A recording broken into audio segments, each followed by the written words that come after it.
دارلامان ماڼۍ د 115 کلن تاریخ د هسکو او ژورو شاهده. د اماني دورې هغه ودانۍ چې د تیر 115 کلن تاریخ په اوږدو کې د ټولو ښو او بدو ورځو شاهده پاتې شوي. ځینو واکمنو پکې له اوسېدو خوند اخیستی، ځینو پکې سرونه بایللي او ځینو نورو بیا په بمونو او توغندیو ویشتلې ده. دارلامان او تاجبیک ماڼۍ په دې موده کې څو ځلې ورانې شوي او بیرته رغول شوي دي. خو لا یې هم پر بدن شته زخمونه د تیرو ورځو او تر شا یې د پرتو کیسو ګواهي ورکوي.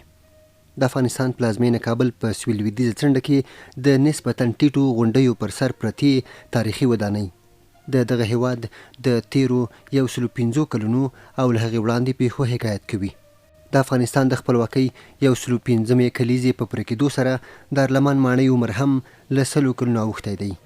هغه ودانۍ چې د تیرو 115 کلونو په لړ کې د ټولو بدلونونو شاهده پاتې شوې ده.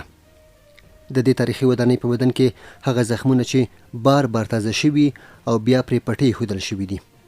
دارلامان ماڼۍ د امان خان په وخت کې جوړه شوه. د وخت دغه پاچا د 2 کلونو لپاره د هیواد چارې له همدې ودانۍ اداره کولې او ټولې دولتي ادارې پکې فعاله وې. دارلامان ماڼۍ په 1440 کال کې ټولګټو چارو وزارت و چې د برېښنا د شارټۍ له امله یې دریم پوړ وسوځېد، خو بیرته ورغول شوه او وروسته د وخت عدلیې وزارت ترې استفاده کوله. 1455 کال کې داود خان د واکمنۍ پر مهال د اساسي قانون د تصویب لویه جرګه په دې ودانۍ کې وشوه.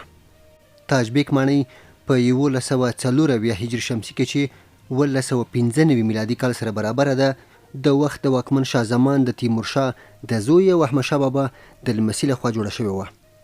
د حفیظ الله امین په وخت کې د ولسمشرۍ ماڼۍ ټوله دستګاه یو ځل بیا د دارلامان قصر ته ولېږدول شوه، خو په 1458 کال کې د جدې په 4مه د پخواني شوروي د برید پر مهال دغه ودانۍ یو ځل بیا په اور وسوځېده.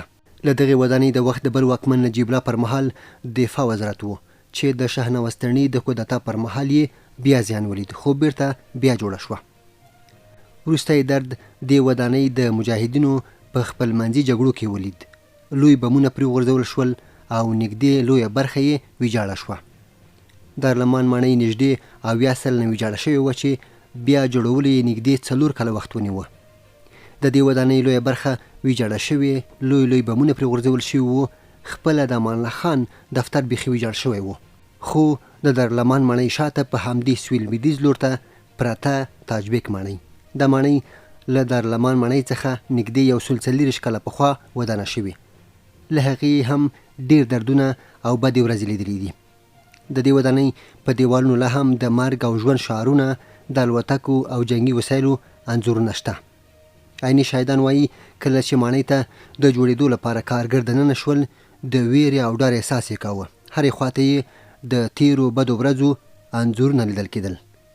تاجبیک ماڼۍ په 1104 هجري شمسي چې 1995 میلادي سره برابره ده، د وخت د واکمن شاه زمان د تیمورشاه د زوی او احمدشاه بابا د لمسي لخوا جوړه شوې وه. د وروستي ځل لپاره په 1458 د وخت واکمن حفیظ الله امین دا ودانۍ خوښه کړه او له هغې د قصر خلق په توګه ګټه اخیسته. وروسته خپله امین هم په دې ودانۍ کې د پخواني شوروي پوځیانو لخوا مسموم شو او واک یې ترې مخالف لوري پرچمیانو ته ولېږداوه.